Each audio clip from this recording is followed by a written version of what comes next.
Part ऐसा है जो कि आप बॉटनी में पढ़ोगे और कुछ पार्ट जो है ना वो आप zoology वाले पोर्शन में पढ़ोगे। So what we are going to start with is the animal husbandry.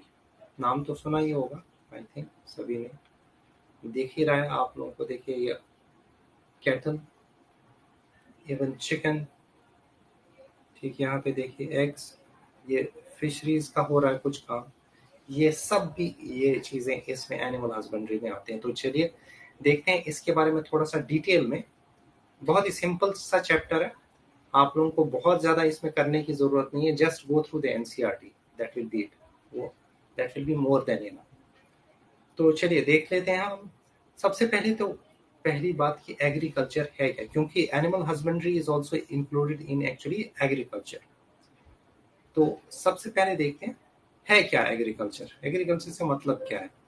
This is the practice of cultivating plants and live stock. Live stock ऐसे एनिमल्स होते हैं जो कि हम अपने घरों में, ठीक है ना, जिनको हम कल्टीवेट कर सकते हैं, जिनको ग्रो करा सकते हैं।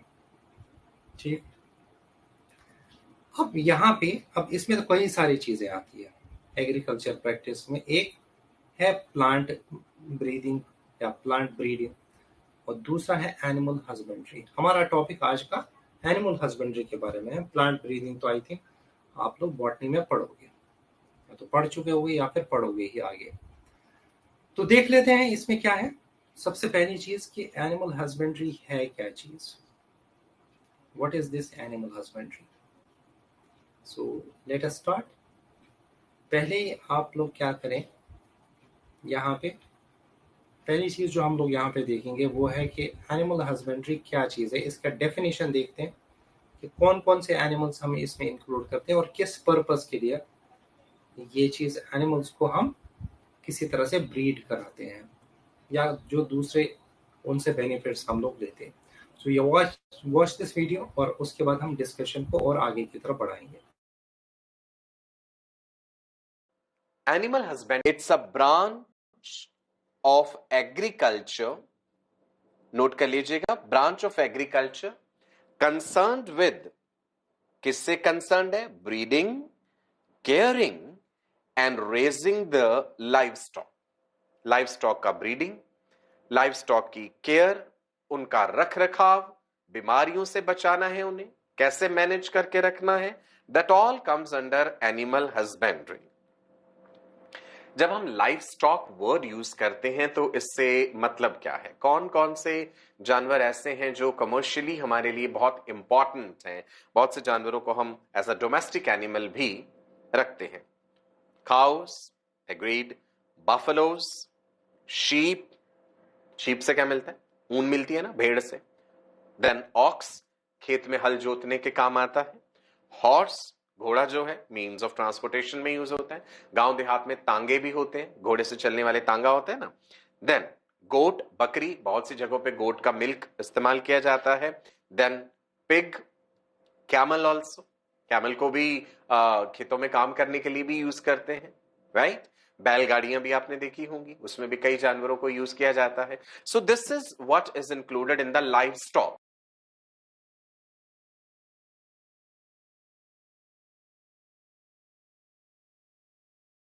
तो बात समझ में आई आप लोगों को कि एनिमल हस्बेंड्री क्या है? It is basically a branch of agriculture which is concern with breeding, caring and raising of live stock. मतलब कई सारी चीजें इसमें आती है। देखिए कौन कौन सी चीज, पहले तो ब्रीड कराना है, इसको क्या ब्रीड कैसे कराते हैं वो तो अभी हम लोग डिस्कस करेंगे। फिर उनका केयर करना और उस उनको रेज करना, यानी कि उनकी ग्रोथ कराना। ठीक, अब लाइव स्टॉक एनिमल्स में आते कौन कौन से? इसमें आते हैं काउ, ऑक्स, बफेलो, कैमल्स भी आते हैं, जैसे हमारी कंट्री में ये राजस्थान के अंदर होता है, pigs, sheep, goat and etcetera. इसमें क्या क्या है, मतलब इसमें कौन कौन से एनिमल्स आते हैं मैनेजमेंट ऑफ एनिमल्स में? इसमें आएगा, अच्छा मतलब क्यों करते हैं, पर्पस क्या है और किस तरह से करते हैं? उनको हमें फूड देना पड़ेगा, प्रॉपर खाना, शेल्टर जहाँ पे कि वो रह सके, एनवायरमेंटल कंडीशन से, जो एक्सट्रीम एनवायरमेंटल कंडीशन है उनसे बच सकें, हेल्थ, ठीक, ये भी काफी इंपॉर्टेंट है, मतलब उन एनिमल्स की हेल्थ, और फिर उनको ब्रीड कराना, ये भी इसी में सब में आता है, एनिमल हस्बेंड्री के अंदर ही आता है। अब आप यहाँ पे देख लीजिए, ये है फॉर एग्जाम्पल काउस, ये है शीप, गोट, कैमल, बफेलोस। इनसे हमें प्रोडक्ट्स क्या मिलते हैं?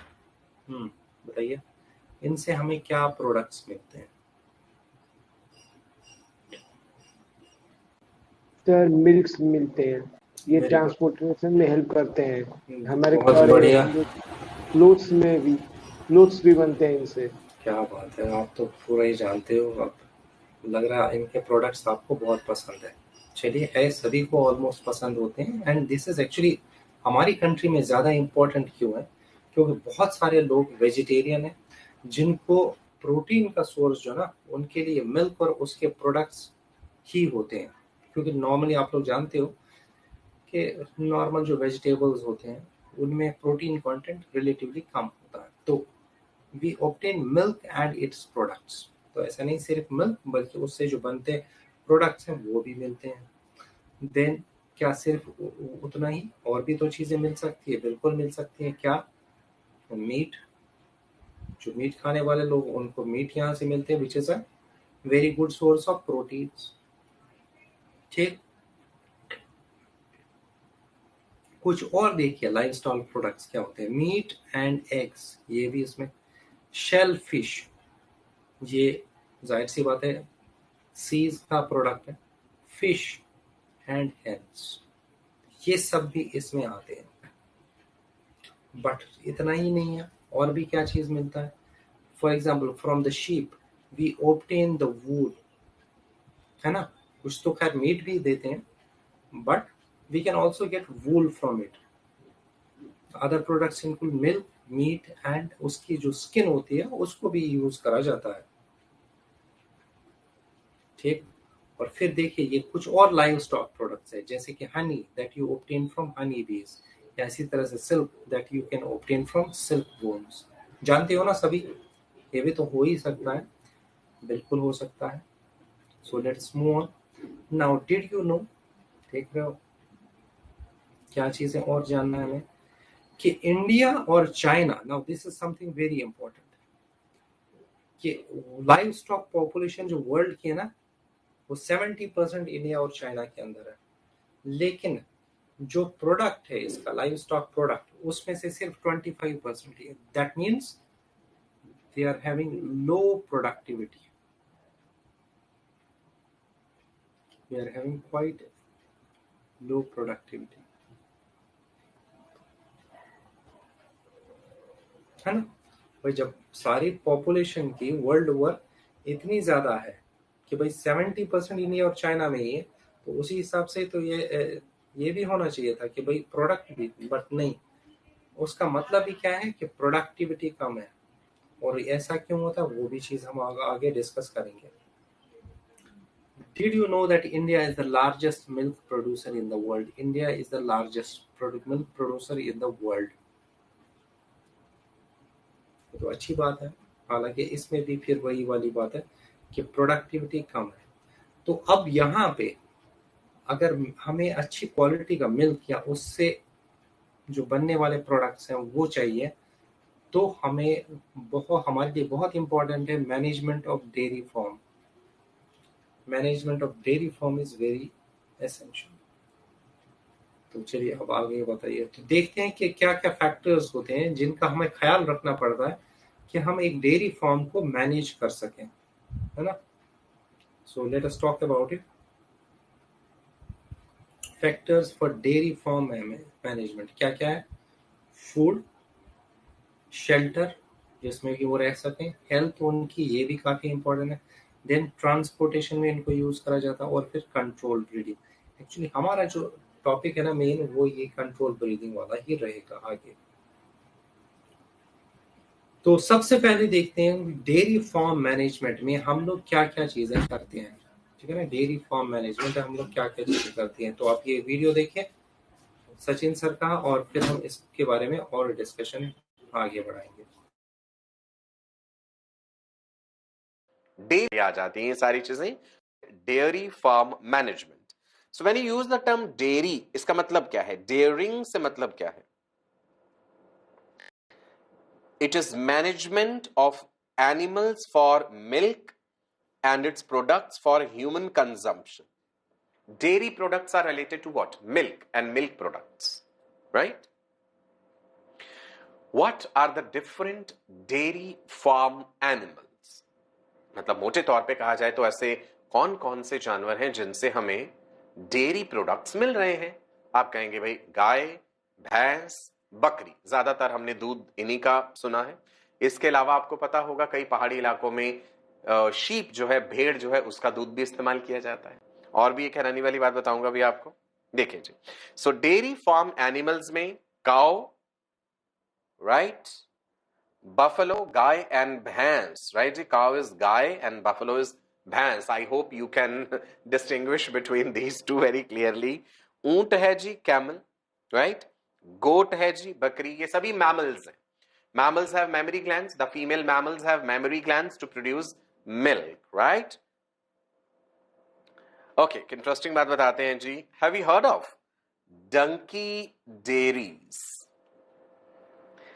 They are high in demand in Italy. Highly nutritious milk, right? Donkey से मिलने वाला milk जो है, that is highly nutritious. It is used as alternative milk source for human infants. Human infants के लिए, छोटे बच्चों के लिए mother's milk के alternative के रूप में इसका इस्तेमाल किया जाता है. First Indian donkey dairy to be set up in Hisar in Haryana, right? Hisar is a place in Haryana. ध्यान रखिएगा, इंपॉर्टेंट है. नई बात पता चली ना आपको? Okay. Why is dairy farming important? क्यों आवश्यक है?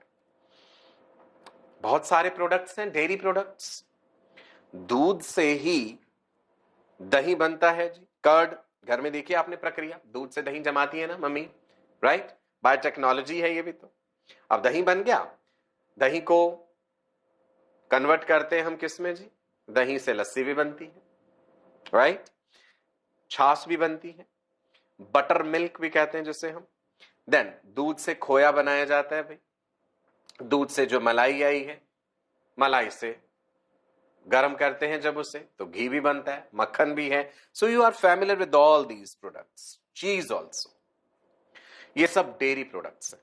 Do you know paneer also? हाँ, पनीर को हम कैसे छोड़ सकते हैं?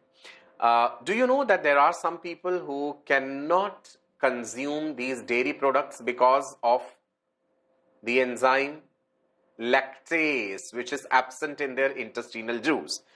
मैंने आपको इस क्लिनिकल प्रॉब्लम के बारे में बताया था, and it is called lactose intolerance. Lactose intolerance. Lactase enzyme is absent or it's very very less in their intestinal juice, so they cannot digest lactose sugar. Lactose का fermentation होने लगता है उनके शरीर में. डेयरी फार्म मैनेजमेंट का जब हम जिक्र कर रहे थे, जिसमें food, shelter, health, then transportation of the products also and controlled breeding, ये सारी बातें वन बाय वन पढ़ते हैं जी. जानवरों के भोजन का ध्यान रखना भी बड़ा आवश्यक है. Cattle feeding is carried out scientifically. ऐसा ही नहीं है कि भाई कुछ भी दे दिया जानवर को खाने के लिए, है ना? नहीं, उनके फूड में भी सभी न्यूट्रिएंट्स सही मात्रा में होने चाहिए. सही मात्रा में रफेज होना चाहिए, प्रोटीन्स चाहिए एनिमल को, कार्बोहाइड्रेट्स भी चाहिए एनिमल को, है ना? सब चीजें सही मात्रा में होनी चाहिए. So that cattle feeding is carried out scientifically. Good quality fodder, fodder समझते हो, चारा जिसे हम कहते हैं. Good quality of fodder should be there so that the animal gets good nutrition. Quality of the fodder is calculated and then it is fed to the animal, right? Quantity of the fodder, सही मात्रा में देना जरूरी है fodder, न कम हो न ज्यादा हो. पानी भी साफ सुथरा मिले एनिमल को और सही मात्रा में मिले. सो भोजन पानी बेसिक रिक्वायरमेंट है. ये हमने बिल्कुल साइंटिफिक तरीके से डेयरी फार्म मैनेजमेंट के अंतर्गत एनिमल की ये बेसिक जरूरत पूरी करी. फूड के बाद एक और इंपॉर्टेंट चीज आ जाती है कि भाई भोजन तो हमने बेहतर दे दिया, पर जहां पे जानवरों को रखा गया है उस जगह में साफ सफाई है या नहीं, जानवर को धूप से बारिश से बचाया जा रहा है या नहीं, या जो उनका एक्सक्रीटा है, उनका डंग जो है या गोबर जिसे हम कहते हैं, वो सफाई करी जा रही है साथ साथ या नहीं, that is also very important. Shelter is very important. So the shelter should be well built, spacious, clean, hygienic, साफ सुथरा हो, दिन में कई बार वहां पे सफाई होना जरूरी है, वेल वेंटिलेटेड हो. ऐसा भी नहीं है कि भाई एक बहुत सा बड़ा शेड बना दिया, चारों तरफ से बंद है, हवा ही प्रॉपरली नहीं जा पा रही, रोशनी नहीं पहुंच पा रही, that is wrong. Ventilation, right, air का जो सर्कुलेशन है वो प्रॉपर होना चाहिए. Ambient temperature has to be maintain, तापमान सही होना चाहिए, ना बहुत ज्यादा गर्मी हो वहां, ना बहुत ज्यादा सर्दी हो. जब भी मौसम में इस प्रकार के परिवर्तन हो रहे हैं तो जानवर को उससे बचाया जा सके. पानी सही मात्रा में उस शेल्टर में अवेलेबल होना चाहिए, और जानवरों के मल मूत्र का मतलब एक्सक्रीटा का भी प्रॉपर डिस्पोजल होना चाहिए. हेल्थ ऑफ द एनिमल, आपने भोजन सही दे दिया, सही समय पे दे दिया, उनका बहुत अच्छा सा आपने शेल्टर बना रखा है, लेकिन आप उनकी सेहत का ध्यान नहीं रख पा रहे हैं. किसी एक एनिमल को कोई डिजीज है, disease cause by virus, bacteria, protozoan, कुछ भी, उसका इलाज नहीं हुआ, डायग्नोसिस नहीं हुआ, इलाज नहीं हुआ, तो वो दूसरों तक बीमारी फैल जाएगी. उस एनिमल से जो प्रोडक्ट मिल रहा है उसके थ्रू भी वो पैथोजन ह्यूमन कंजम्पशन के लिए भी वो चीज खतरनाक हो जाएगी, ह्यूमन तक पहुंच जाएगा. So regular grooming of the animal होना चाहिए, right. Maintaining hygiene of each individual animal बड़ा जरूरी है. हर जानवर का रख रखाव बेहतर हो, उसकी सेहत का ध्यान रखा जाए. Regular inspection and record keeping, animals का रेगुलर पीरियोडिकली इंस्पेक्शन होते रहना चाहिए और उसका एक रिकॉर्ड होना चाहिए कि भाई महीने की इस तारीख को जब इंस्पेक्शन किया गया था, एनिमल का वेट इतना था, सब चीजें साफ सुथरी थी. Periodically there have to be checkups by the specialist. So periodic veterinary checkups. Remember this thing? Periodic veterinary checkups by the specialists. जो animals के doctors हैं, जो specialists हैं, वो check करेंगे. Transportation. एफिशिएंट होना चाहिए, ट्रांसपोर्टेशन इकोनॉमिक होना चाहिए, भाई बहुत महंगा ना हो, फास्ट हो, क्लीन तरीके से हो. किस चीज का ट्रांसपोर्टेशन?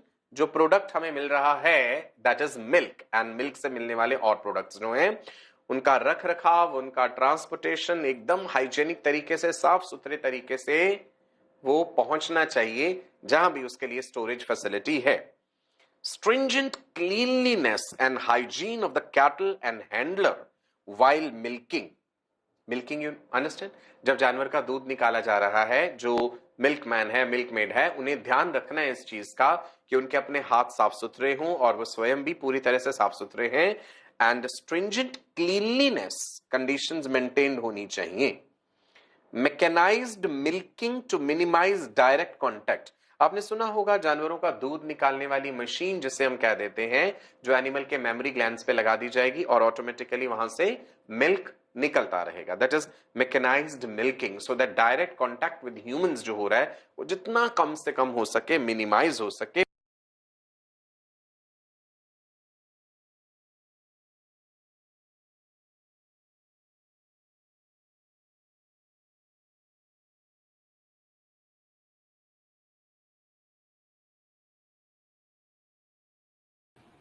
तो बात समझ में आई ना, मतलब कई सारी चीजों का हमें ख्याल रखना पड़ता है. किसके बारे में? ये लाइव स्टॉक के बारे में.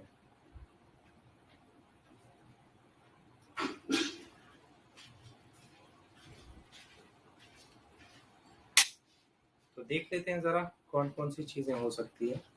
तो पहले मैं क्वेश्चन पूछ लेता हूँ, फिर इस पे डिस्कशन करेंगे हम. Which of the following practices is not carried out in the dairy farms to enhance milk production? ठीक है. पहला ऑप्शन क्या है? Cattle are kept in accommodations having adequate ventilation, sufficient light and water, along with a good drainage system. Option B, cattle are given balanced feed containing roughage and concentrate. Option C, water is sprinkled in the shed to reduce mental stress. And option D regular health checkups are necessary. बताइए इनमें से कौन सा ऐसा है जो correct answer है?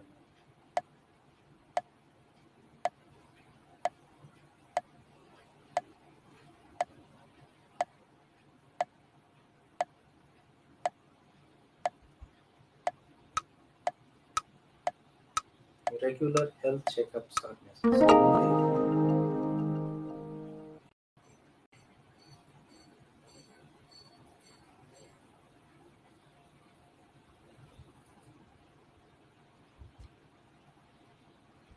It is option C.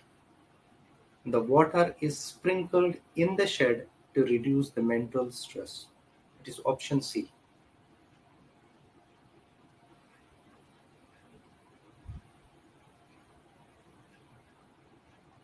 ये तो नहीं किया जाता ना। ये देखो ये करेक्ट है स्टेटमेंट। बैलेंस्ड फूड तो देना ही पड़ेगा उसमें। रेगुलर हेल्थ चेकअप्स ये भी इंपॉर्टेंट है। So this option is incorrect. तो यही हमारा करेक्ट आंसर है। देख लीजिए आप एक बार। The cattle are kept in accommodations having adequate ventilation होना ही चाहिए। ठीक। सफिशिएंट लाइट ये भी चीज होनी चाहिए and water along with a good drainage system, ताकि पानी वगैरह जो है वो वहां से बाहर कर सके, क्योंकि यूरिनेशन वगैरह भी यहीं पे करते हैं, तो ड्रेनेज अच्छा होना चाहिए। Then proper care accommodations with ventilations, sufficient light and water and good drainage system should be there, है कि नहीं? जैसे दिख ही रहा आप लोगों को। Next one, the cattle are given balanced feed containing roughage and concentrate। ठीक। साइंटिफिक मैनर में इनकी फीडिंग होनी चाहिए। फोडर जो इनको खिलाते हैं वो अच्छी क्वालिटी का भी होना चाहिए और ये अच्छी खासी क्वांटिटी में भी होना चाहिए। Balanced cattle feed should contain roughage. Roughage क्या होता है? फाइब्रस सब्सटेंस एंड कंसंट्रेट, यानी कि न्यूट्रिएंट्स। ये भी चीज होनी चाहिए। Then coming to the next one, the water is sprinkled in the shed to reduce mental stress. नहीं, ये तो नहीं किया जाता है। ये हीट स्ट्रेस को कम कर सकता है, मतलब जो गर्मी की वजह से स्ट्रेस होता है। So adequate amounts of fresh and clean and drinking water should be provided here. और विंटर मैनेजमेंट में क्या है? The kettles need to be kept under cover, especially at night in winter.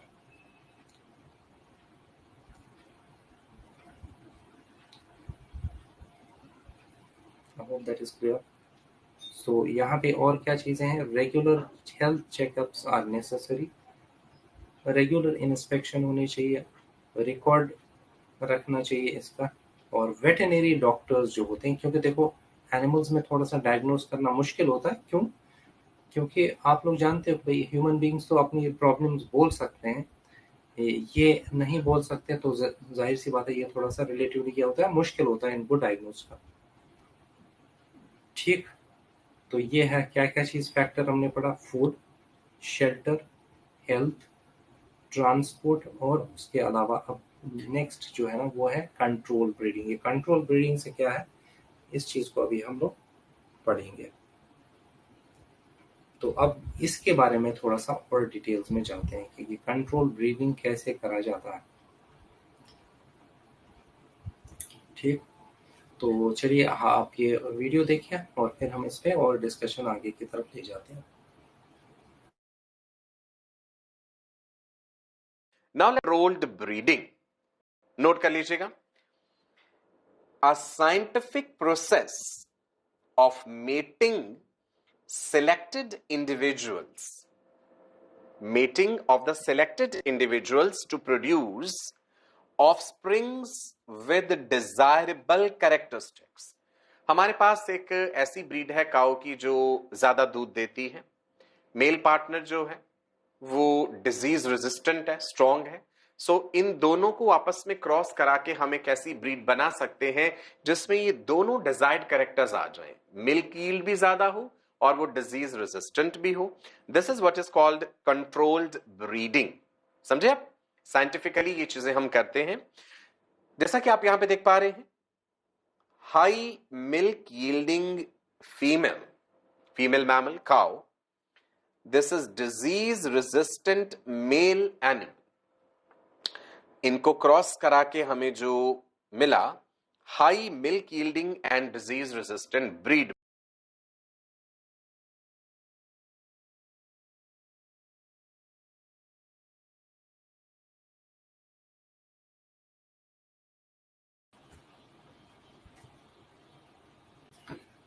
तो क्या मतलब है? सबसे पहले तो ये चीज समझते हैं कि कंट्रोल ब्रीदिंग से क्या मतलब है.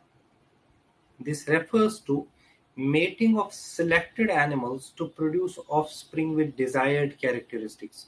आप पर्टिकुलर, अगर आपको याद होगा ना कि जनरली पॉपुलेशन में क्या होता है, रैंडम ब्रीडिंग होती है, कोई किसी के साथ भी मेटिंग इसमें होती है.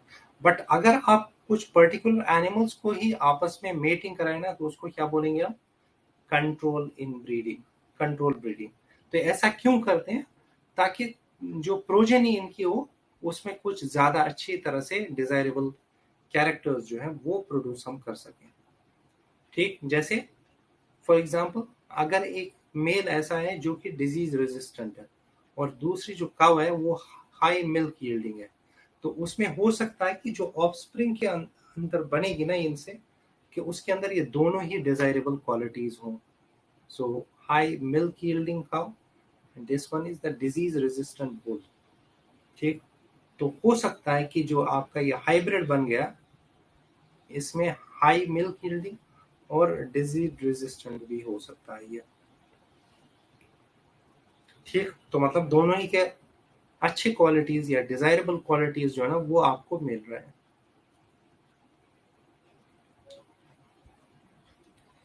चलिए अब हम यहाँ पे और आगे बढ़ते हैं और देखते हैं कि कुछ डिजीजेस हो सकती हैं कि जो कि एनिमल्स को यानी कि कैटल को अफेक्ट करें. जैसे कुछ बैक्टीरियल डिजीज हो सकती है, कुछ वायरल डिजीज हो सकती है. बैक्टीरियल डिजीज पर्टिकुलरली कौन सी है? जैसे कि है एंथ्रेक्स. इसका जो पॉजिटिव एजेंट है वो है bacillus anthracis. This is bacillus anthracis. दूसरा क्या है? नेम ऑफ द डिजीज, ये है मेस्टाइटिस. क्या है? मेस्टाइटिस. और इसका जो पॉजिटिव एजेंट है ये है कॉरिनीबैक्टीरियम पायोजेनिस. ये एक्चुअली क्या करता है? पस डिस्चार्ज भी इसी वजह से होता है. This is corynebacterium pyogenes. और एक वायरल डिजीज जो कि काफी कॉमन है, उसको बोलते हैं रिंडर पेस्ट और कैटल प्लेग. इसके लिए एक स्पेसिफिक टाइप का वायरस है जिसको बोलते हैं morbilli virus, which is actually an RNA virus. ये अफेक्ट कर सकता है कैटल को. अब देखिए, अब एक और कहानी मैं आप लोगों को बताता हूँ. ये देखिए, 1970s से पहले इंडिया मिल्क डेफिशिएंट नेशन था. मतलब मिल्क था ही नहीं इतना ज्यादा कि खुद की भी रिक्वायरमेंट पूरी हो सके. आफ्टर 1970s क्या हुआ? India became world's largest milk producing nation. तो ऐसा क्या हो गया कि जिसकी वजह से ये सारी चेंजेस हुए. इसको एक्चुअली ऑपरेशन फ्लड भी बोलते हैं कभी कभी.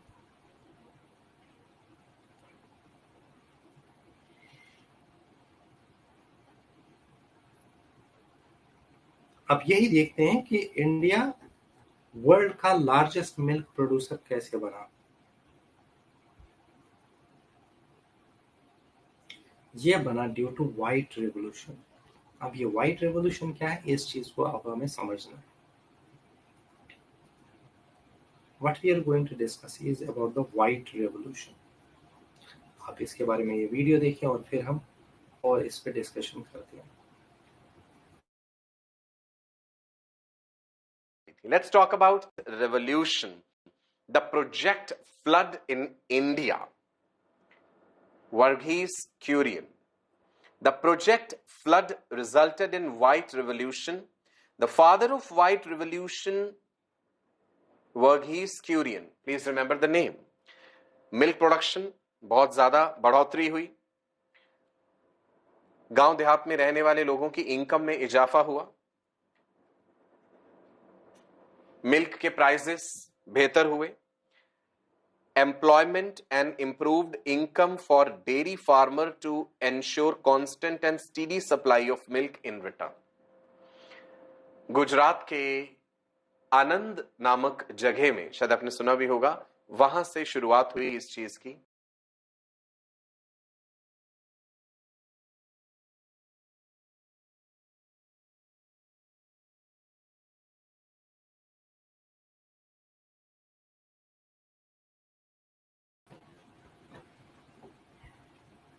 तो एक्चुअली किस वजह से बढ़ा ये मिल्क प्रोडक्शन?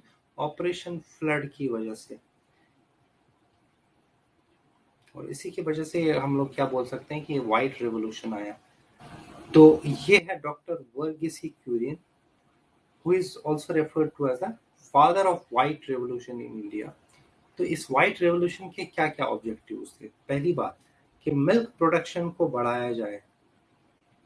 दूसरी चीज, सप्लीमेंट रूरल इनकम। ये जो किसान हमारे होते हैं जिनके पास सिर्फ क्या होते हैं, क्रॉप फील्ड्स होते हैं, तो उनको उनके लिए ये एक इनकम का सोर्स बन सके। Then employment for dairy farmer, dairy farmer के लिए एम्प्लॉयमेंट, काम करने का जरिए। और then fair milk prices for consumer. ठीक है ना, कंज्यूमर को भी उससे बेनिफिट हो ही जाएगा। तो ये आप लोगों ने शायद सुना होगा अमूल के बारे में, है ना। तो Amul was the company that was actually launched by Dr. Verghese Kurian in Anand in Gujarat. Did you know क्या चीज़ है that there are 300 plus different dog breeds in the world. World में डॉग ब्रीड्स बहुत ज़्यादा है, 300 से भी ज़्यादा है। तो अब यहाँ पे क्या टर्म हमने यूज़ किया? हमने यूज़ किया टर्म ब्रीड। अब ये ब्रीड क्या मतलब है? पहली चीज़ तो हमें इसी को समझना पड़ेगा। What we are going to talk about is breed. What is a breed? आप ये वीडियो देखिए और फिर हम इस पे और डिस्कशन करते हैं।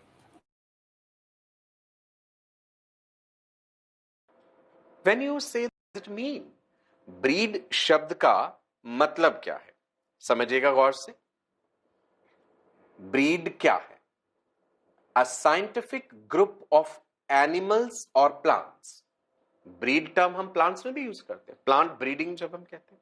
So a scientific group of specific group of, so breed is a specific group of animal or plant exhibiting homogeneous characters in appearance and behavior, which are distinct from other organisms of the same species। मतलब हम breed का जिक्र same species में करते हैं, एक species में ऐसा स्पेसिफिक ग्रुप जिसमें होमोजीनियस कैरेक्टर्स हैं अपीयरेंस में और बिहेवियर में, जो बड़े ही होमोजीनियस है, एक जैसे हैं, उस कलेक्शन को हम कह देते हैं breed. And it is distinct from other organisms of the same species.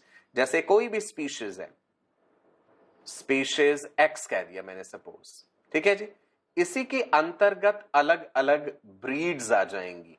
This is breed 1, this is breed 2, this is breed 3, ठीक है जी। सो जो भी अलग अलग ब्रीड्स हैं वो हैं सेम स्पीशीज, लेकिन डिफरेंस क्या हो गया है जी? Breed 1 is different from breed 2 in appearance and behaviour.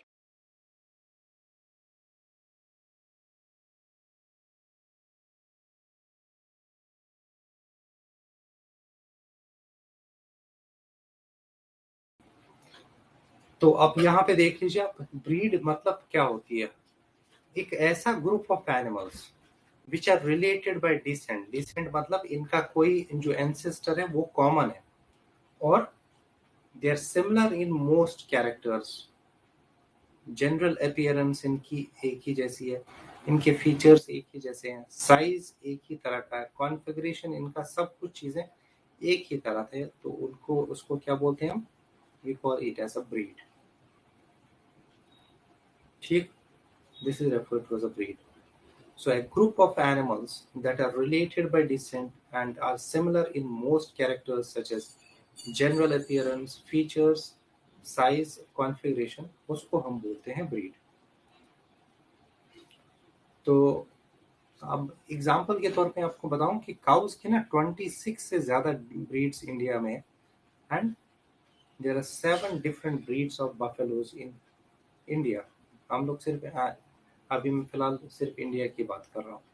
तो इतनी डिफरेंट टाइप्स के ब्रीड्स, बफेलोज का भी ब्रीड्स होती है, काउस की भी ब्रीड्स होती है। तो जैसे फॉर एग्जांपल कैटल की अगर हम बात करें ना, मतलब काउस की, there are 4 different types of breed. First one is milk breed, मतलब ये क्या होते हैं, ये मिल्क प्रोडक्शन में अच्छे होते हैं इनके जो काउस होते हैं, लेकिन जो ब्लॉक होता है दे आर पुअर क्वालिटी, मतलब ये काम वाम नहीं कर सकते हैं। तो एग्जाम्पल कौन सा है, गिर। गिर जानते हो, this is actually a place in Gujarat. Sahiwal, ये भी पंजाब में है। रेड सिंधी, ये भी क्या है, these are all milk cow. Then उसके बाद ड्रॉट कैटल,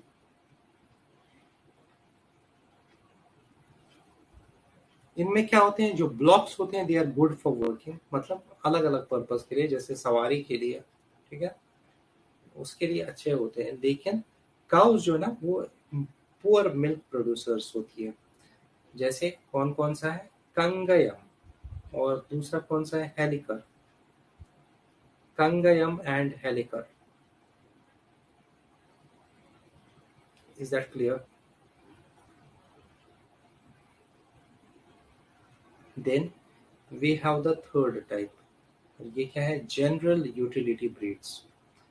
यहाँ पे क्या होते हैं general utility breeds, the cows are good in milk production, ये मिल्क प्रोडक्शन में अच्छे होते हैं, और जो ब्लॉक्स होते हैं वो इनमें वो भी अच्छे होते हैं। तो इनको दोनों ही के लिए एग्जाम्पल कौन से हैं हमारे पास, हरियाणा। हरियाणा एक ब्रीड है, ये मत बोलना स्टेट तो है ही, and second one is Ongole. Then exotic breeds, exotic मतलब ब्रीड्स मतलब क्या होता है, फॉरेन ब्रीड्स, ये है फॉरेन ब्रीड्स।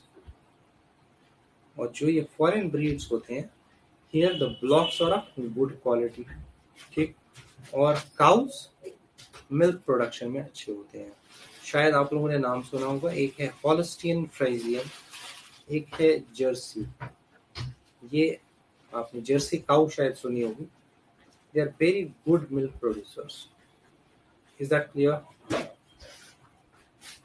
ठीक, आप इतने सारे नाम आपको याद नहीं रखने, बट हाँ कुछ कुछ के तो याद रखने ही पड़ेंगे आपको। Now coming to the next one, and that is the buffalo. इसमें जो कुछ ब्रीड्स है, एक है मोरा, एक है जाफराबादी, और फिर है मेहसाना। सो मुरा, जाफराबादी एंड मेहसाना। शीप के ब्रीड्स अलग अलग देखिए, ये है लोही, देन नाली, बकरवाल, दक्कनी, देन यह नेलोर, और उसके बाद कौन सा है, Marwari and Patanwadi. These are the different breeds of sheep.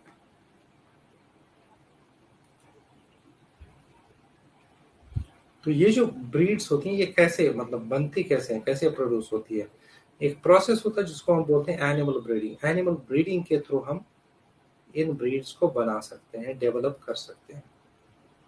What is animal breeding, अब इसको भी हमें देखना पड़ेगा। एनिमल ब्रीडिंग का मतलब होता है selective mating of animals to produce offspring with desired qualities. हम ये चाहते हैं कि जो ऑफस्प्रिंग हो उसके अंदर as compare to the parents better qualities हो, ठीक। तो क्या क्या मेन ऑब्जेक्टिव्स है, टू इंक्रीज ग्रोथ रेट, ये ज्यादा तेजी से बढ़े। ये तो अच्छी बात है, जितना तेजी से बढ़ेंगे उतना ही ज्यादा हमारा प्रोडक्ट मिलेगा। Increase quality and quantity of products, ये भी चीज है। इंक्रीज रेजिस्टेंस टू डिजीजेस,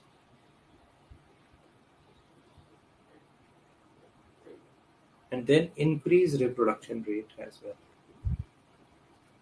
कि ना ज्यादा से ज्यादा प्रोजेनी जो है ना ये प्रोड्यूस कर सके, और ये भी तो इम्पोर्टेंट है।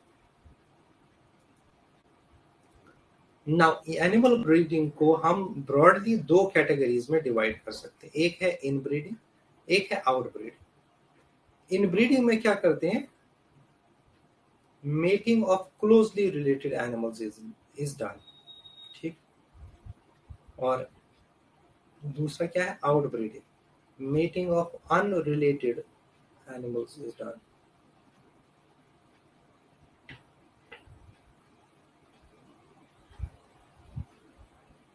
सो we have inbreeding and we have what, outbreeding. चलिए अब जान लेते हैं और इन चीजों के बारे में। इन ब्रीडिंग का मतलब क्या है, mating of closely related animals.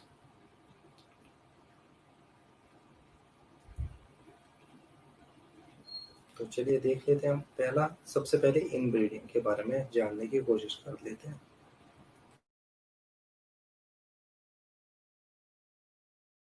चलिए, तरह का है इन ब्रीडिंग, आउट ब्रीडिंग।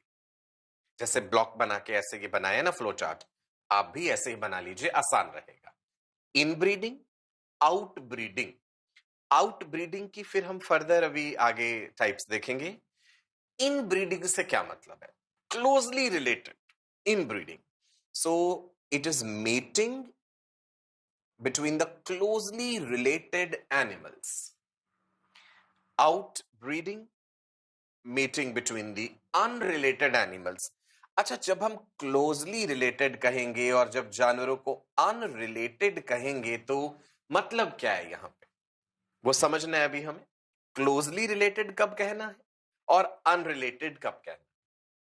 तो पहले इन ब्रीडिंग को समझते हैं, फिर हम आउट ब्रीडिंग और उसकी अलग अलग टाइप्स का जिक्र करेंगे। Let's start with in breeding. It is meeting of closely related animals of same breed for 4 to 6 generations. Close breed तब माना जाएगा जब उनके एंसेस्टर्स कॉमन है। पीछे आप देखिए 4 से 6 जनरेशंस के जो एंसेस्टर्स रहे हैं, कॉमन रहे हैं। So mating of the closely related animals of same breed for 4 to 6 generations. अब आप यहां पे देख सकते हैं, हमने एक मेल एनिमल, एक फीमेल एनिमल दिखाया, राइट? मीटिंग कराया, उसमें ऑफस्प्रिंग्स मिले। अब ये ऑफ कोर्स ये क्लोजली रिलेटेड है, पेरेंट्स सेम है, हमने इनमें मीटिंग कराया, ऑफस्प्रिंग्स में मेल फीमेल ऑफस्प्रिंग्स मिले, मेल और फीमेल में फिर से हमने मीटिंग करा दिया, ये क्लोजली रिलेटेड है, एंसेस्टर भी कॉमन है। अब आप देखते जाइए, इनमें मीटिंग कराने से फिर हमें फीमेल एंड मेल इंडिविजुअल्स मिले, इसमें मीटिंग करा दिया, तो क्लोजली रिलेटेड में हो रहा है ना। Now you getting it, this is in breeding. In breeding में हमने क्या करना है, अगर हम कैटल की बात कर रहे हैं, है ना, सो आपको मेल पेरेंट ऐसा चुनाव करना है, ऐसा मेल पेरेंट होगा, बुल जो होगा, जिसमें इम्यूनिटी बड़ी स्ट्रॉन्ग, ताकतवर है। इम्यूनिटी स्ट्रॉन्ग होने से मतलब डिजीज रेजिस्टेंस ज्यादा है, आसानी से बीमार नहीं पड़ेगा, आसानी से उसे इन्फेक्शंस नहीं होंगे, उसकी नेचुरल इम्यूनिटी ज्यादा है। विगर है, उसमें विरिलिटी है। Virility is the ability to produce large number of healthy sperms so that it can give rise to more number of offsprings. उसको virility कहते हैं। vigorous है, ताकतवर है, जोशीला है, ऐसा मेल एनिमल चुनेंगे। इसको जिस फीमेल के साथ ब्रीड करा रहे हैं, काउ के साथ, उसमें क्या लक्षण होने चाहिए, उसमें क्या कैरेक्टर्स होने चाहिए। We will have to select a cow which produces more milk per lactation, right? जिसमें दूध ज्यादा मिल रहा है हमें, and it is giving good quality of milk.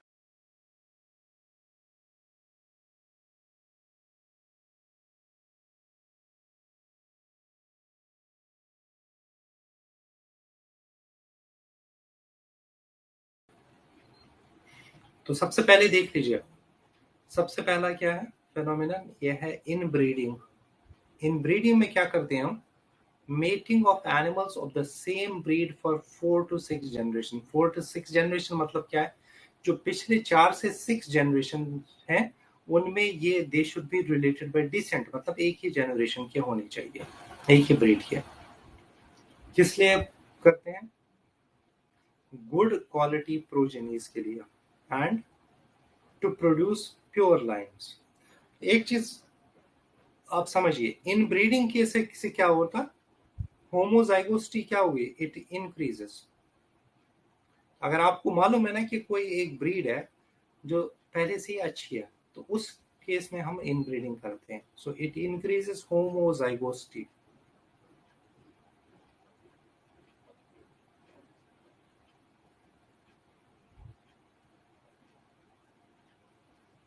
It increases homozygosity.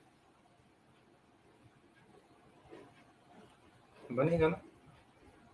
बस जब आप सिमिलर तरह के एनिमल्स को आपस में ब्रीड कराएंगे, that is going to increase homozygosity. तो अब यहाँ पे देख लेते हैं कि इनब्रीडिंग करी किस तरह से जाती है, उस चीज को हम देख लेते हैं और फिर हम और फर्दर इसके बारे में डिस्कशन करते हैं। हमने जीन्स को इस प्रकार से डेजिग्नेट करा, आप भी लिख लीजिए, capital A dominant allele, small A recessive allele. Capital A dominant, small A recessive, किस बात के लिए है? These are the genes for the milk production. Capital B dominant, small B recessive, genes for immunity, right? अब हम genotype बना करके देखते हैं। Now you can see a male animal, you can see a female animal, ठीक है जी? इधर देखिए, ये रहा, ये रहा। Now male animal is not going to produce the milk, you know that, and the female mammals, they produce milk, they have functional mammary glands to produce milk. Now, हमने क्रॉस कराया कैपिटल ए स्मॉल बी और capital A capital B small B. अब आप combinations देखिए, हमारे पास ये बन गए कॉम्बिनेशंस नेक्स्ट जनरेशन में। We have a female which is heterozygous, capital A, capital B, small b. We have a male which is capital A, capital B, small b, and there's a female again shown here, capital A, capital B, small b. मतलब ये तो parental generation थी, female male, और ये हमें next offsprings मिले अलग अलग, मेल फीमेल, है ना? इनका जो जीनोटाइप है that is capital A, capital B, small B. Now अब हम इन्हें अगर आपस में ब्रीड करा, गौर फरमाइएगा, capital A, capital B, small B, heterozygous condition है। Capital A, capital B, small B. Next generation की पॉसिबिलिटीज देखिए, possibility 1, possibility 2, possibility 3, recessive condition आ गई ना, small B, small B. Possibility 4, right? Now अब अगेन मेल एंड फीमेल, इसमें हमने breed कराया आपस में। अब ये जीनोटाइप एक्सटर्नली नहीं दिखेगा, एक्सटर्नली तो फिनोटाइप विजिबल होगा ना। जीनोटाइप और फिनोटाइप तो आप समझते हैं। पॉसिबिलिटीज हैं जी, small A, small B, capital A, small B, capital A, capital B, small B, and capital A, small B, small B. You getting this, the different possibilities? Now see, inbreeding अगर हम कर रहे हैं लगातार कई generations तक, inbreeding increases homozygosity. Inbreeding के कारण होमोजाइगस कंडीशन आने की संभावना बढ़ जाती है। ये स्टेटमेंट इंपॉर्टेंट है, एज इट इज नोट कर लीजिए। इन breeding increases homozygosity, you can see this female homozygous, capital A, capital B, capital B. This male homozygous, capital A, capital B, capital B. ये उनका phenotype ऑब्जर्व करके हमें पता चलेगा कि भाई इनमें क्या विशेष कैरेक्टर्स हैं।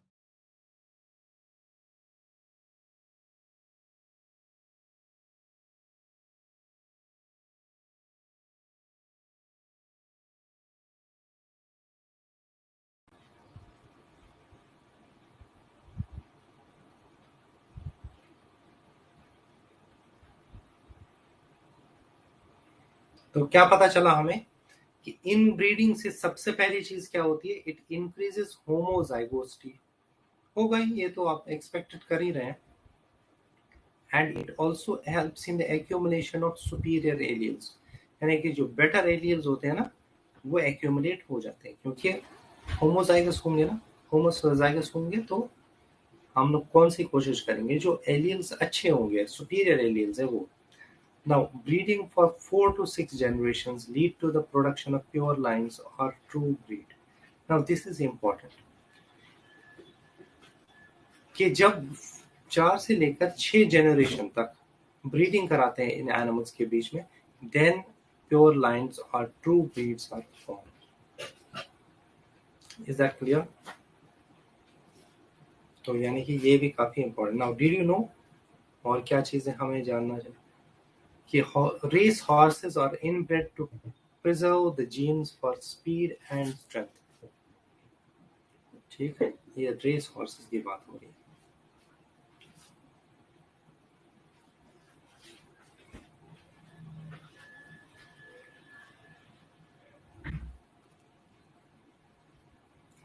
क्या इसमें कोई डिसएडवांटेज भी है? बिल्कुल है, और वो क्या है? That is referred to inbreeding depression. क्या बोलते हैं? Inbreeding depression.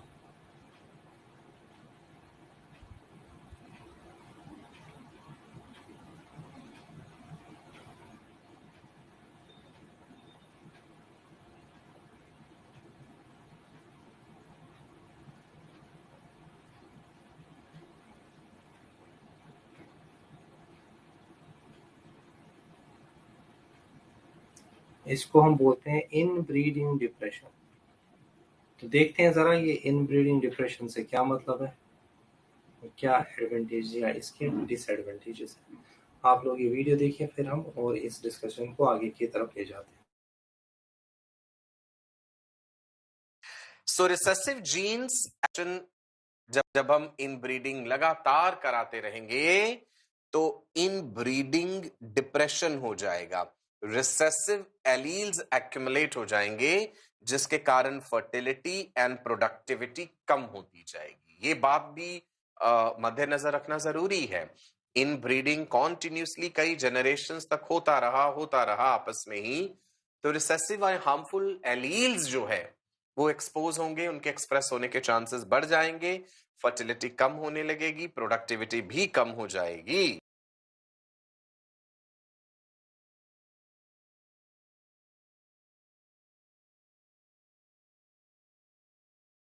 एग्जैक्टली। जब ये इनब्रीडिंग बहुत लंबे टाइम तक होगा ना, so sometimes it can lead to accumulation of recessive genes, और अगर रेसेसिव जीन्स एक्यूमुलेट हो गए, it might lead to inbreeding depression. क्या हो सकता है इससे? इनब्रीडिंग डिप्रेशन हो। क्या होता है इस इनब्रीडिंग डिप्रेशन में? फर्टिलिटी कम हो जाती है, प्रोडक्टिविटी कम हो जाती है, और उसके अलावा जो है ना वो,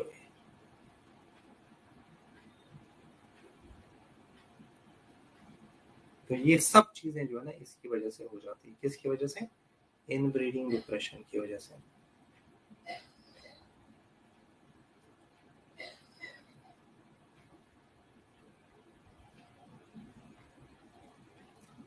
तो चलिए ये देखिए, आप लोग ये वीडियो देखिए। This is a question for you. Find the liar. आपको ये बोलना है कि इनमें से कौन झूठ बोल रहा है। Continued inbreeding usually increases productivity and fertility. Option B, inbreeding helps in,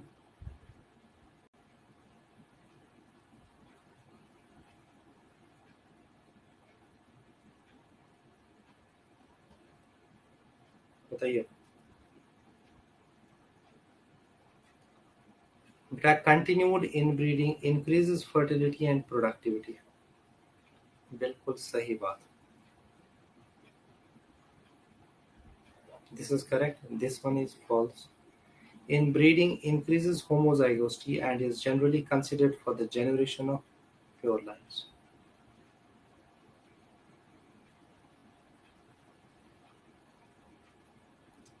Hopefully that is clear.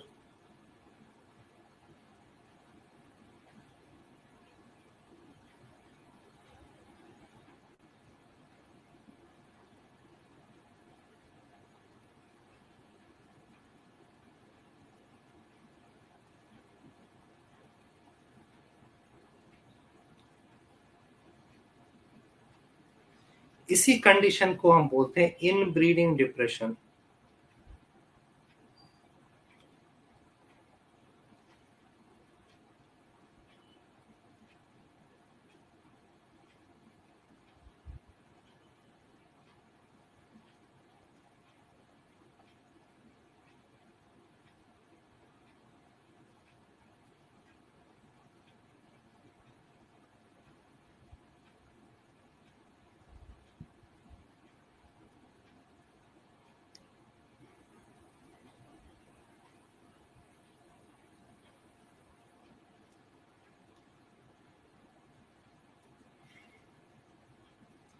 Inbreeding का मतलब ही क्या होता है? Mating of closely related animals जिनमें पिछले 4 से लेकर 6 जनरेशन तक में कोई कॉमन एंसेस्टर पाया जाता है। ठीक। Inbreeding increases homozygosity and also can be considered for the generation of pure lines। ये तो बिल्कुल ही सही है।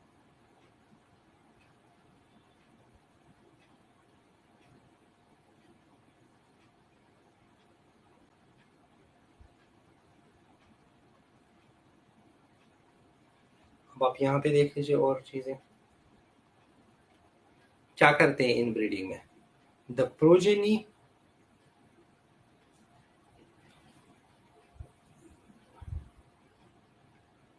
that is obtained is evaluated in every generation। Her generation में उसको evaluate करा जाता है।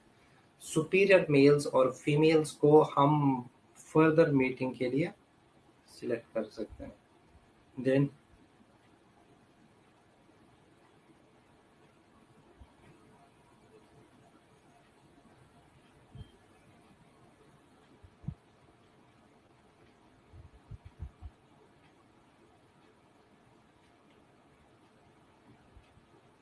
तो इस इनब्रीडिंग की वजह से क्या होगा?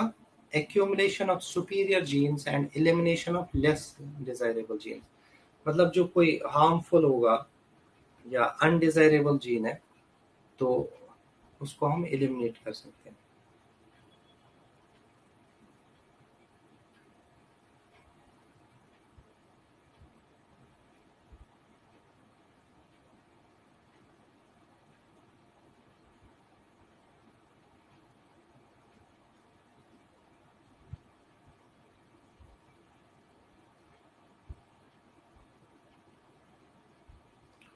Remember that inbreeding helps in the accumulation of superior genes and elimination of less desirable, क्योंकि उनको तो आप सिलेक्शन के जरिए ही ले आते हैं।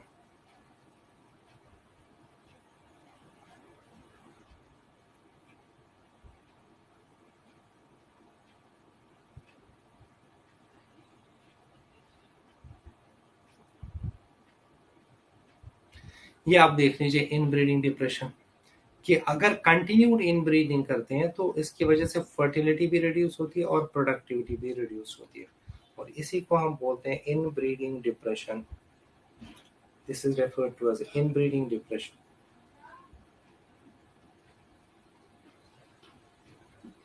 ये जो चौथा ऑप्शन है ना, continued inbreeding usually increases fertility and productivity, this is totally wrong।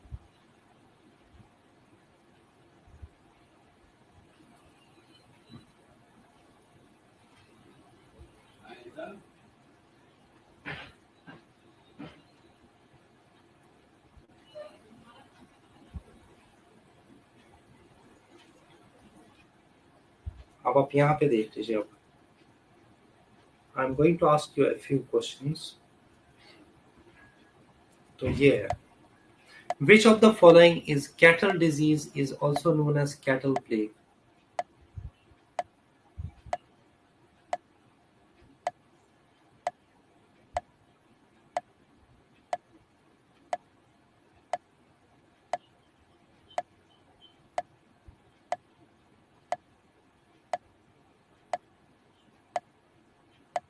बताइए, which of the following is cattle disease is also known as cattle plague?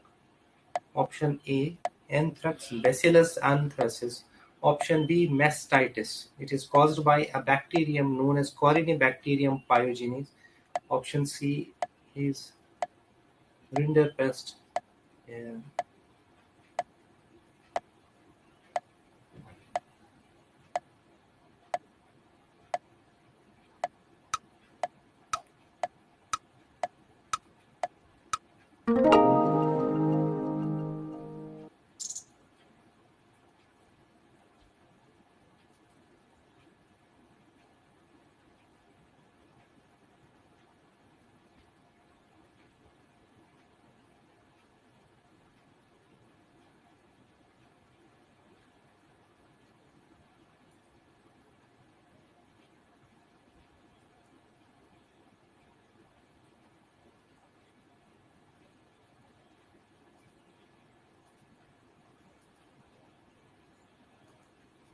आप यहाँ पे देख लीजिए, it is option C, rinderpest morbillivirus. Anthrax किसकी वजह से होता है? Bacillus anthracis.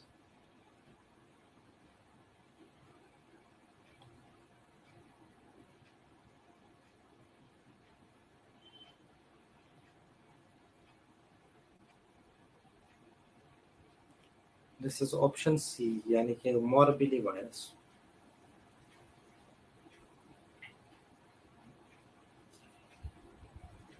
नाउ ये आपको याद रखने वाली चीजें हैं। Anthrax is caused by bacteria bacillus anthracis. Bacillus anthracis. Mastitis, it is caused by bacteria Corynebacterium pyogenes.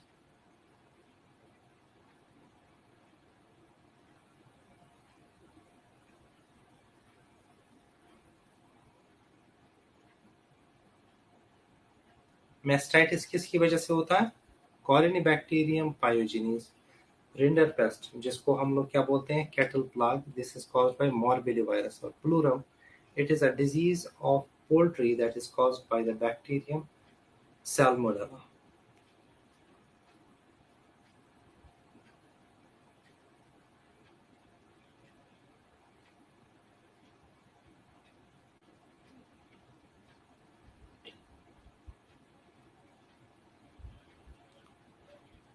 Hopefully that is clear.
Yes, तो ये हो गया हमारा। इसमें कोई चीज ऐसी तो नहीं है जो आपको नहीं समझ में आई हो? तो क्या देखो, हमने एक्चुअली दो ब्रीडिंग जो होती है वो दो अलग अलग टाइप्स की है।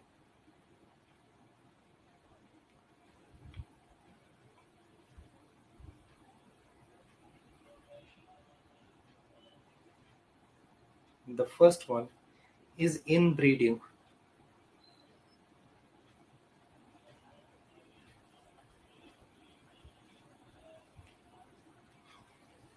और जो दूसरा है वो है आउट ब्रीडिंग।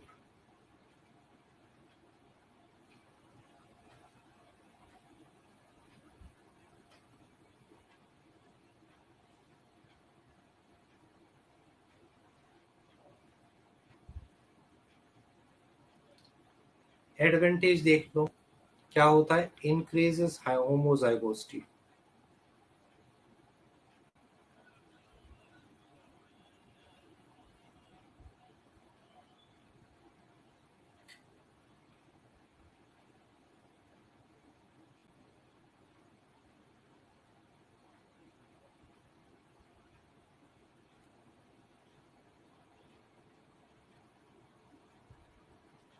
पहली बात, इन breeding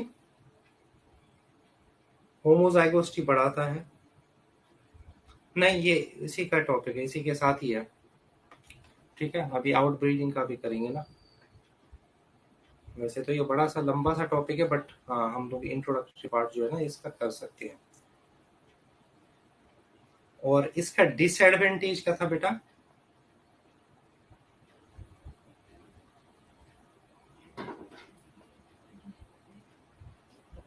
and that is inbreeding depression.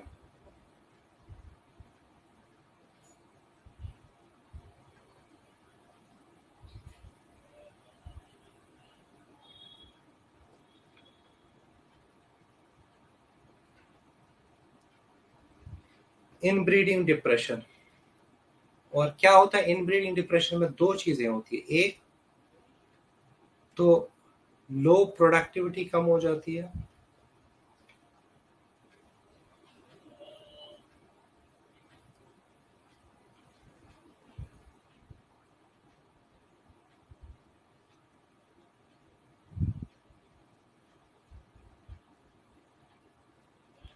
एक तो प्रोडक्टिविटी कम होगी,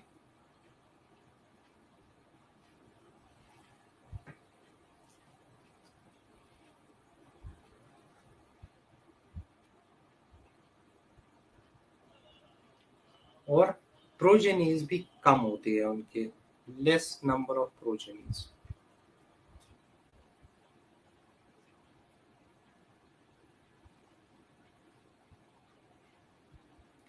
अब रही बात आउटब्रीडिंग की। आउटब्रीडिंग में क्या करते हैं? मेटिंग ऑफ एनिमल्स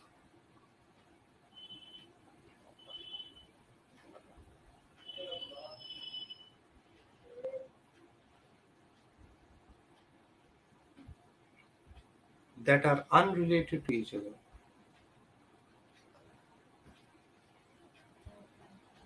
पर आउटब्रीडिंग में अलग अलग ब्रीड के एनिमल्स को मेट करवाएंगे ना? कोई जरूरी नहीं है, अभी हम उसी उसी पे तो डिस्कस करना है, उसमें ओके। थोड़ा सा डिफरेंट है। Of that are unrelated to each other.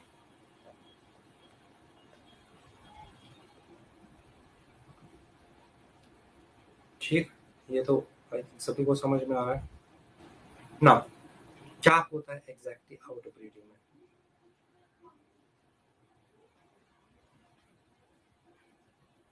Outbreeding तीन अलग अलग तरह की हो सकती है।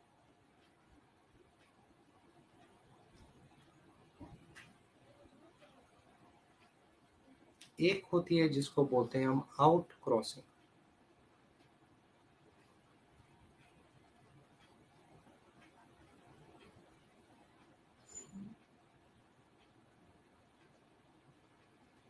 दूसरा होता है जिसको बोलते हैं हम क्रॉस ब्रीडिंग।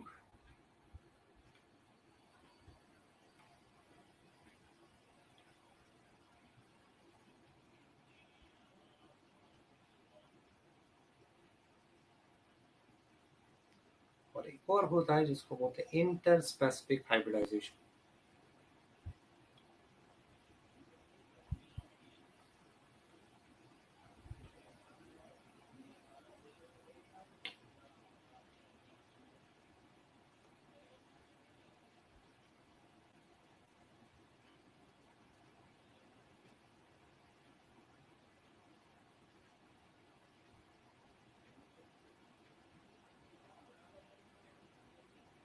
अब आप यहाँ पे समझ लें, आउट क्रॉसिंग का मतलब होता है mating of animals of the same breed. Same breed के होते हैं। दिस इज वेरी इंपॉर्टेंट, क्योंकि इसी से ना नीट में क्वेश्चंस इसी ब्रीडिंग टेक्निक्स में ही आते हैं ज्यादातर। Of the same breed but not related to each other,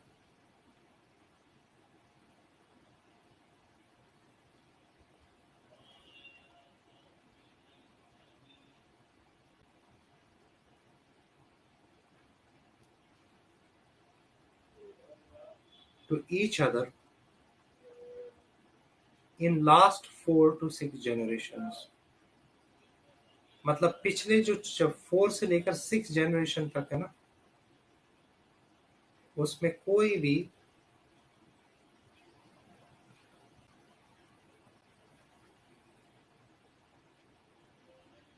इनमें कॉमन एंसेस्टर नहीं होता। उधर हम लोगों ने क्या बोला था इनब्रीडिंग में, उधर होता है। तो ये है इनमें एसेंशियल डिफरेंस आउट क्रॉसिंग में। सेकंड, नेक्स्ट वन कौन सा है? This is cross breeding. अब इसमें तो नाम से ही पता चल रहा है कि दो अलग अलग एनिमल्स के ब्रीड्स के एनिमल्स को लेंगे जिनको आपस में मेटिंग कराएंगे। So this refers to mating of animals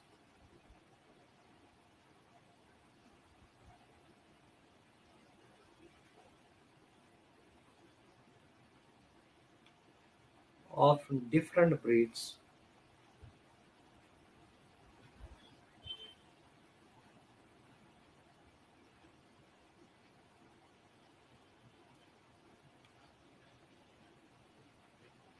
इसमें बिल्कुल अलग अलग तरह की ब्रीड्स होती है, ब्रीड्स ही डिफरेंट है।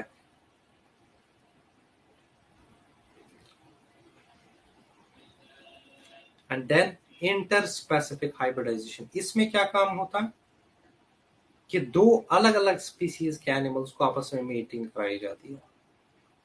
Mating of the animals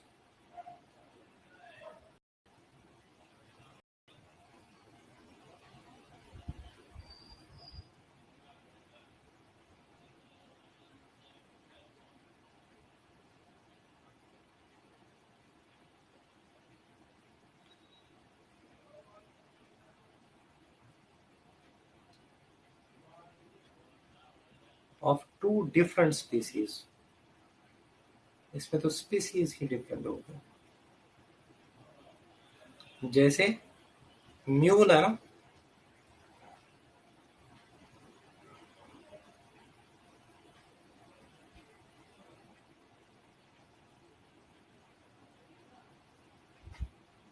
for example mule है, mule is a produced by interspecific hybridization, interspecific hybridization के जरिए इसको करा जाता है।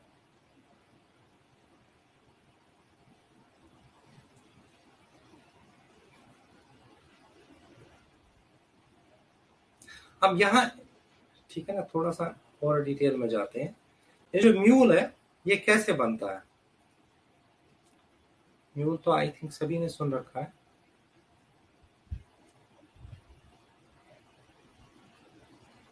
एक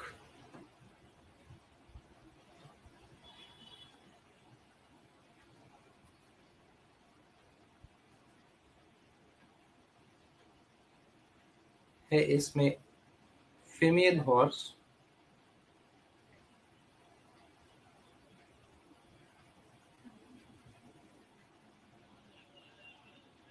और दूसरा है मेल डंकी।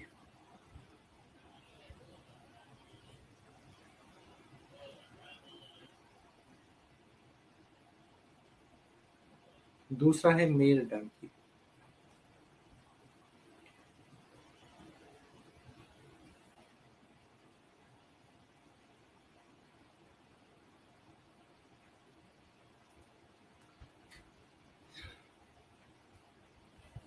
अब इसमें एक प्रॉब्लम है, ये तो एक इंटरस्पेसिफिक हाइब्रिड है कौन, म्यूल, और कुछ एडवांटेजेस होते हैं म्यूल्स के, बट इट इज इसी तरह से एक और भी होता है हिन्नी, ये इसके बारे में जानते हो? ये उल्टा होता है क्या, इसमें मेल हॉर्स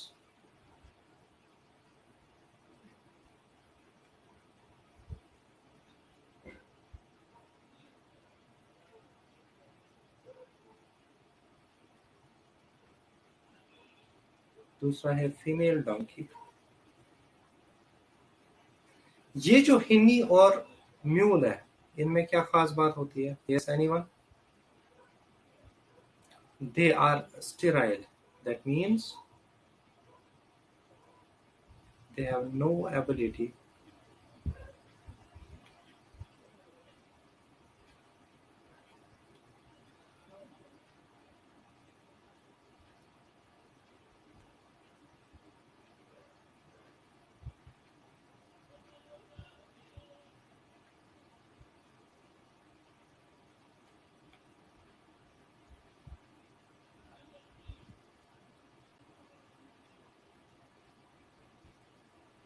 ये ऑफस्प्रिंग ही नहीं प्रोड्यूस कर सकते। कौन? ये दोनों, म्यूल और हिन्नी दोनों ही।